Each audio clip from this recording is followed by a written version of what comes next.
नमस्कार दोस्तों, स्वागत है आप सभी लोगों का। दोस्तों, बिहार दरोगा मेंस का सेट आप सभी लोग का कराया जा रहा है। अभी क्या है कि आप सभी लोग का रिजल्ट जो है इसी महीना के लास्ट में हो सके तो जल्दी ही आ जाएगा और मेंस का भी आपका एग्जाम जल्दी ही होने वाला है। तो आप सभी लोग मेंस में लगे रहिएगा और अपना स्कोर जो है डेली बेस पे बढ़ाते रहिएगा, ठीक है। तो अभी हम देखेंगे आपका केबीसी नैनो का प्रैक्टिस सेट हमने स्टार्ट किया है। और हम बात करें इस बुक का, तो इसमें आपका 20 सेट दिया गया है। इस बुक का अगर आप पीडीएफ डाउनलोड करना चाहते हैं, पूरा 20 सेट एक ही पीडीएफ में डिटेल भी मिलेगा आपको और मैथ्स रीजनिंग सब मिल जाएगा। तो पीडीएफ का लिंक जो है आपको डिस्क्रिप्शन में मिल जाएगा, वहाँ से आप चेक करके पूरा पीडीएफ जो है एक ही बार में डाउनलोड कर पाएंगे। तो चलिए आज का पहला प्रश्न क्या है देख लेते हैं। आज का पहला प्रश्न है कि फलों के मीठे स्वाद का कारण क्या है। चलिए बताइएगा पहले का सही आंसर क्या होगा। तो इसका सही आंसर हो जाएगा ऑप्शन डी, फ्रक्टोज। फ्रक्टोज के कारण ही आपका जो फल होता है मीठा स्वाद होता है। तो ऑप्शन जो है डी सही उत्तर हो जाएगा। अब क्वेश्चन नंबर 2 जो है इसमें आपका मिलान करके बताना है। उत्पाद दिया गया है और आपका स्रोत दिया गया है। तो चलिए देख लेते हैं। अफीम जो है आपका हो जाएगा, अफीम जो है फल से होता है। हिंग जो है ये आपका होता है जड़ से। रबर जो है ये आपका होता है तना से। और जो कुनैन है ये आपके छाल से होता है। तो आप सब लोग का ऑप्शन अगर हम बात करें इसमें ऑप्शन जो है आपका बी उत्तर हो जाएगा। अगला प्रश्न है कि मानव रक्तदान के लिए कौन सा रक्त समूह सर्वात्रिक दाता यानी यूनिवर्सल डोनर होता है। कौन सा ग्रुप होता है जो सबको दे देता है अपना ब्लड। तो आप सब लोग याद रखिएगा। तीसरे का उत्तर हो जाएगा आपका ऑप्शन बी, ओ ग्रुप यानी ओ समूह। बी सही उत्तर हो जाएगा, याद रखिएगा। अगला प्रश्न है क्वेश्चन नंबर 4। बोला गया कि जब डॉक्टर किसी को कहता है कि उसे टेट्राप्लेजिया हो गया है तो उसका आशय होता है कि उसे पक्षाघात हो गया है। तो सही आंसर हो जाएगा आपका ऑप्शन डी, दोनों हाथों एवं पैरों यानी दोनों हाथों एवं दोनों पैरों का, यानी डी सही आंसर हो जाएगा। नेक्स्ट क्वेश्चन है क्वेश्चन नंबर 5। बोला गया है कि निम्नलिखित विद्युत अपघट्यों के विलयन में से किसको कार की बैटरी में प्रयोग किया जाता है। किसको कार की बैटरी में प्रयोग किया जाता है। तो आप सब लोग याद रखिएगा, सल्फ्यूरिक अम्ल हो जाएगा, सी सही आंसर हो जाएगा। नेक्स्ट क्वेश्चन इसमें आपका 6 का बोला गया है, मिलान करके बताना है। तो चलिए हम इसको भी अच्छे से देख लेते हैं। अगर हम बात करें विटामिन B12, विटामिन B12 की अगर हम बात करें तो इसमें आपका हो जाएगा कोबाल्ट होता है। हीमोग्लोबिन की अगर हम बात करें तो इसमें आपका लोहा हो जाएगा। क्लोरोफिल की अगर हम बात करें तो ये आपका हो जाएगा मैग्नीशियम। और जो आपका पीतल है ये आपका हो जाएगा तांबा। तो आप सब लोग ऑप्शन की अगर हम बात करें तो ये आपका हो जाएगा ऑप्शन ए। चलिए आगे देखते हैं। अगला प्रश्न है कि मिट्टी के घड़े में निम्न में से किस क्रिया के कारण जल ठंडा रहता है। सही आंसर आपका हो जाएगा ऑप्शन बी, वाष्पीकरण के कारण जो होता है, जैसे मिट्टी का घड़ा होता है, मिट्टी का सुराही होता है। तो ये आपका उत्तर बी हो जाएगा, वाष्पीकरण, याद रखिएगा। नेक्स्ट क्वेश्चन देखेंगे क्वेश्चन नंबर 8। इसमें बोला गया कि शरीर का तापमान नियंत्रित करता है कौन। शरीर का तापमान, तो आप सब लोग याद रखिएगा, हाइपोथैलेमस। देखिए मानव शरीर का जो तापक्रम साधारणतः देखा जाए तो 98.6 फ़ारेनहाइट होता है। मानव शरीर के तापक्रम के स्थित बने रहने का कारण जो होता है, शरीर में तापक्रम नियंत्रित की एक यांत्रिक जैविक प्रणाली का कार्य करता है जो कि आपका हाइपोथैलेमस करता है। अगला प्रश्न है कि कार की बैटरी में प्रयोग होने वाला अम्ल कौन सा है। कार की बैटरी में, तो सही आंसर आपका हो जाएगा ऑप्शन डी, सल्फ्यूरिक अम्ल, यानी डी राइट आंसर हो जाएगा। नेक्स्ट क्वेश्चन है क्वेश्चन नंबर 10 कि निम्नलिखित में से किसकी मात्रा अम्ल वर्षा में सबसे अधिक होती है। अम्ल वर्षा में सबसे अधिक होता है। तो सही आंसर आपका हो जाएगा ऑप्शन सी हो जाएगा, H2SO4। H2SO4 यानी सी सही आंसर हो जाएगा। जीवाणु की खोज किसने किया था। चलिए बताइएगा 11 का सही आंसर क्या होगा। जीवाणु की जो खोज है ये किसके द्वारा किया गया था। तो आपको पता ही होगा, लिवेनहोक हो जाएगा, जो कि डी सही आंसर हो जाएगा। आप सब लोग याद रखिएगा, भूलिएगा नहीं। अगर हम बात करेंगे यहाँ पे पेनिसिलिन के बारे में, तो जो फ्लेमिंग है, फ्लेमिंग की अगर हम बात करें तो ये पेनिसिलिन की खोज किया था। तो आप सब लोग भी याद रखिएगा। अब आते हैं क्वेश्चन नंबर 12 पे। बोला गया कि मलेरिया रोग किससे होता है। मलेरिया जो रोग है यह आपका किससे होता है। तो सही आंसर हो जाएगा आपका ऑप्शन डी, मादा एनाफिलीज हो जाएगा, जो कि डी जो है सही आंसर हो जाएगा। नेक्स्ट क्वेश्चन है क्वेश्चन नंबर 13। प्रजनन से प्रत्यक्ष रूप से नहीं जुड़ा हुआ हार्मोन कौन सा है। तो ऑप्शन हम नीचे देख लेते हैं। इसमें आपका ऑप्शन नीचे दिया गया है। तो सही आंसर आपका हो जाएगा क्वेश्चन नंबर 13 का, याद रखिएगा। सही आंसर आपका, एक सेकेंड, अच्छा इसमें आपका बोला गया है कि नहीं जुड़ा हुआ है। तो नहीं की अगर हम बात करें तो ये आपका हो जाएगा ऑप्शन डी, पैराथार्मेन हो जाएगा, जो कि आपका डी उत्तर हो जाएगा। आप सब लोग याद रखिएगा। चलिए आगे देखते हैं। अगला प्रश्न आपका है क्वेश्चन नंबर 14। बोला गया है कुछ नहीं में से कुछ का सर्जन किस नियम के विरुद्ध होता है या फिर किस नियम के विरुद्ध है। तो सही आंसर आपका हो जाएगा ऑप्शन बी, द्रव्यमान ऊर्जा का संरक्षण। याद रखिएगा, बी सही आंसर हो जाएगा, भूलिएगा नहीं। अब आते हैं क्वेश्चन नंबर 15 पे। बोला गया है कि निम्नलिखित युग्मों में से कौन सही सुमेलित नहीं है। आपका विद्रोह दिया गया है, दूसरा आपका यहाँ पे वर्ष दिया गया है। पूछा गया है कौन सा इसमें आपका जो है गलत है। तो चलिए हम इसको भी अच्छे से देख लेते हैं।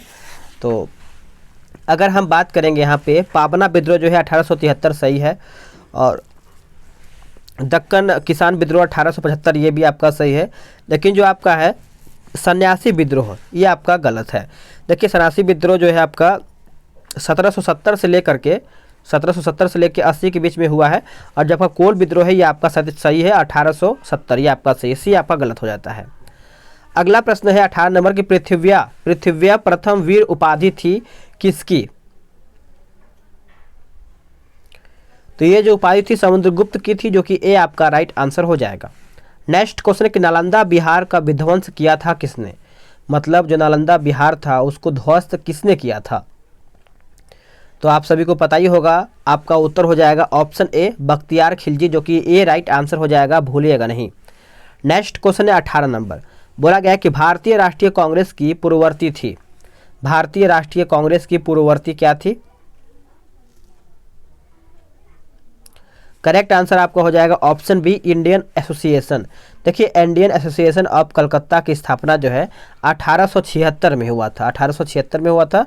इसके प्रमुख नेता कौन थे, सुरेंद्रनाथ बनर्जी एवं आनंद मोहन बोस थे। नेक्स्ट क्वेश्चन कि शिवाजी की राजधानी कहाँ पर था।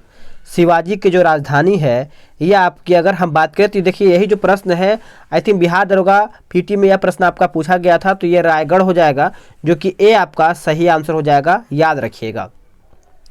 अगला प्रश्न है कि इंडियन नेशनल कांग्रेस की प्रथम भारतीय महिला अध्यक्षता कौन किया था।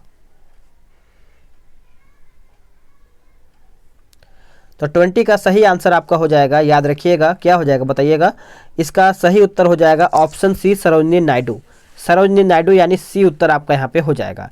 यहाँ पे पूछा गया है भारतीय महिला, याद रखिएगा। आगे देखते हैं 21 नंबर। बोला गया है कि निम्नलिखित में से किस मुस्लिम शासक ने तीर्थ यात्रा पर कर समाप्त कर दिया था। वेरी इंपॉर्टेंट, भूलिएगा नहीं। तो इसका उत्तर हो जाएगा आपका 21 का ऑप्शन डी, अकबर। अकबर को याद रखिएगा, इसी ने ही आपका देखा जाए तो तीर्थ यात्रा पर जो कर है ये समाप्त कर दिया था, डी उत्तर हो जाएगा। नेक्स्ट क्वेश्चन की मद्रास महाजन सभा की स्थापना कब किया गया था।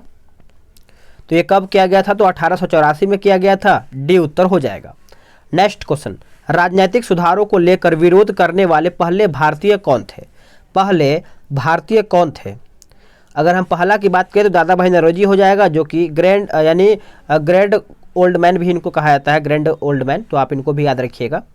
नेक्स्ट क्वेश्चन कि ट्रेड यूनियन आंदोलन के क्रांतिकारी चरण का समय कौन सा था। तो आप सब लोग याद रखिएगा 1926 से 39 के बीच में था, जो कि बी सही आंसर हो जाएगा, भूलिएगा नहीं। नेक्स्ट क्वेश्चन है question number 25। All India trade union Congress का प्रथम अध्यक्ष कौन था। प्रथम अध्यक्ष जो है कौन था। तो सही आंसर आपका हो जाएगा लाला लाजपत राय, जो कि डी उत्तर हो जाएगा। देखिए अगर हम बात करें कि पहला यानी इसका पहला सम्मेलन जब कब हुआ था, तो 31 अक्टूबर 1920 ईस्वी को मुंबई में हुआ था, जिसकी अध्यक्षता है लाला लाजपत राय ने किया था। तो आप सभी लोग याद रखिएगा। नेक्स्ट क्वेश्चन है कि अखिल भारतीय किसान सभा के प्रथम सत्र की अध्यक्षता किसने किया था।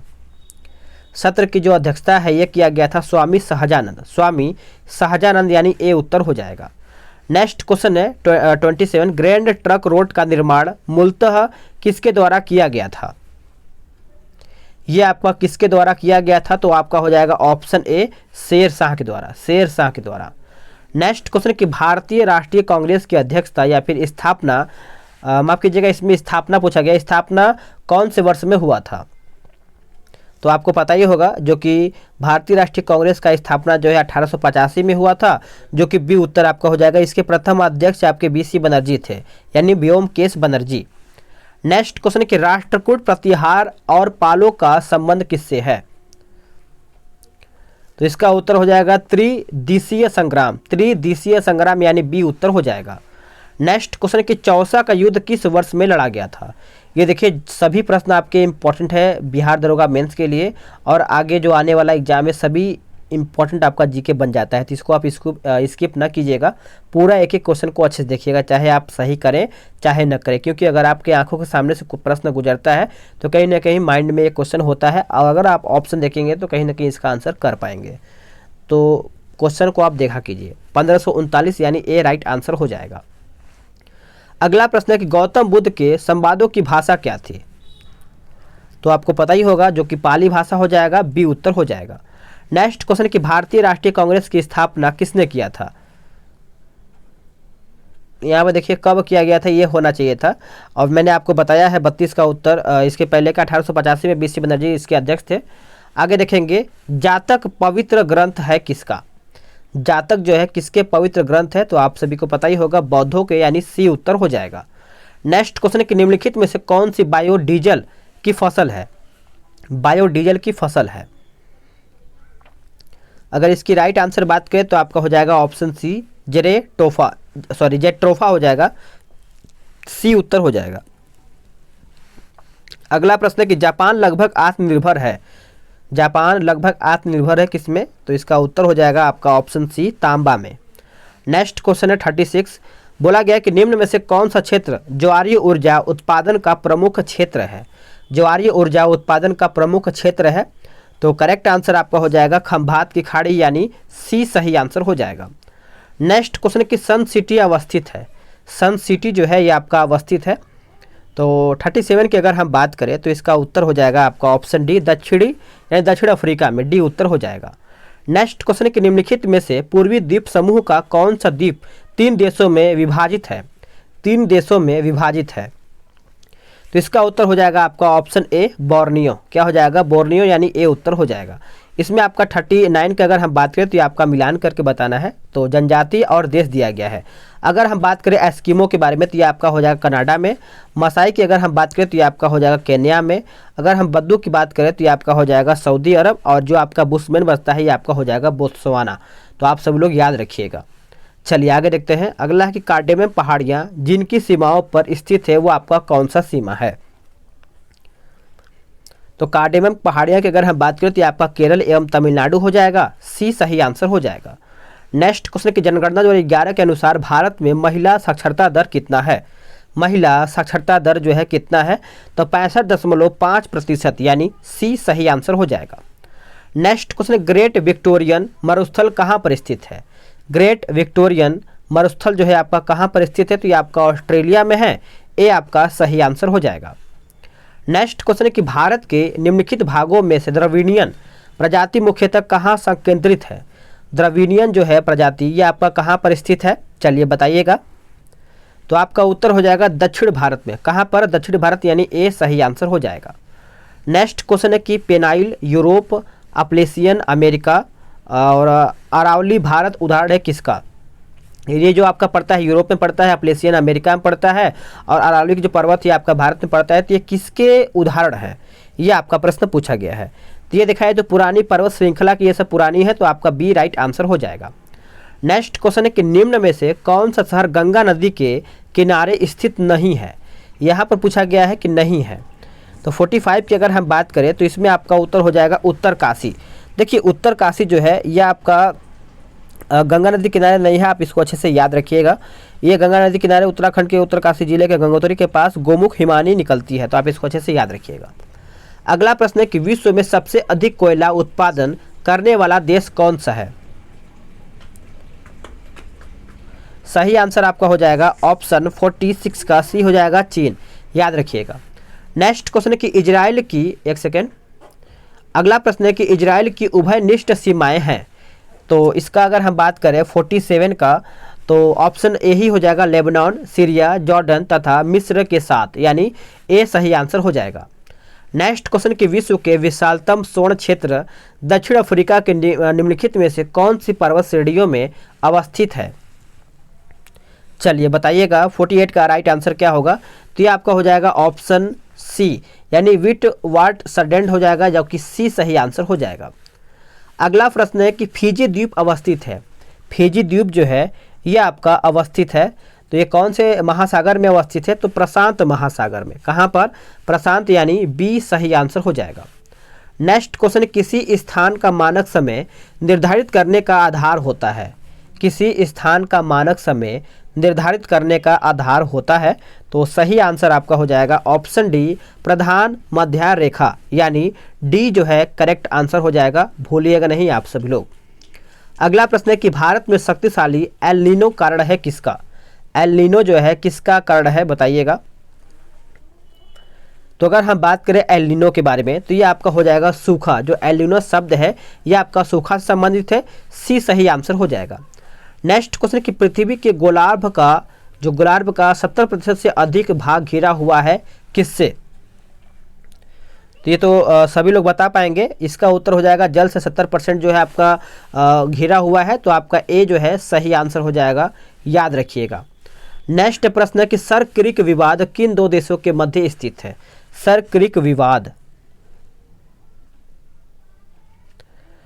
देखिए इसका उत्तर आपका हो जाएगा भारत और पाकिस्तान। देखिए सर क्रिक भारत और पाकिस्तान के सीमा पर 96 किलोमीटर लंबी कच्छ के रण में स्थित है।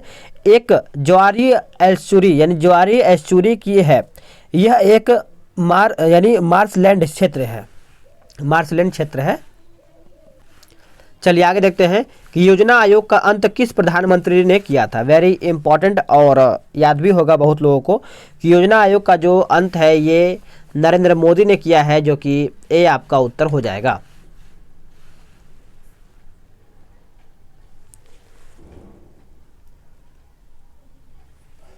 चलिए आगे देखते हैं अगला प्रश्न आपका क्या है। अगला प्रश्न है कि राष्ट्रपति आंग्ल भारतीय समुदाय से कितने सदस्यों को नामित कर सकता है यदि वह एक राय का है कि लोकसभा में इस समुदाय का पर्याप्त प्रतिनिधित्व नहीं है?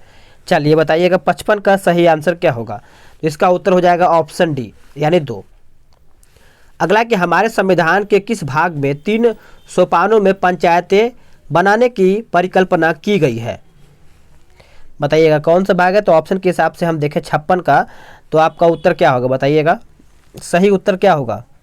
इसका सही उत्तर हो जाएगा आपका ऑप्शन सी, याद रखिएगा। नेक्स्ट क्वेश्चन है क्वेश्चन नंबर 57। निम्नलिखित में से किस राज्य ने संस्कृत भाषा को राज्य की द्वितीय राजभाषा का दर्जा प्रदान किया है? तो ये आपका हो जाएगा ऑप्शन डी, उत्तराखंड। क्या हो जाएगा? उत्तराखंड। अगला है कि लोक लेखा समिति अपनी रिपोर्ट प्रस्तुत करती है किसको? लोक लेखा जो समिति है ये अपना रिपोर्ट जो है किसको सौंपता है? तो लोकसभा के स्पीकर को सौंपता है। किसको? लोकसभा के स्पीकर को, यानी ऑप्शन जो बी है सही आंसर हो जाएगा। भारत में सीमांत कृषि भूमि जोत का आधार पूछा गया है, माफ कीजिएगा आकार लिखा गया है। आकार क्या है? तो ये आपका हो जाएगा 1 हेक्टेयर से कम। 1 हेक्टेयर से कम यानी डी सही आंसर हो जाएगा।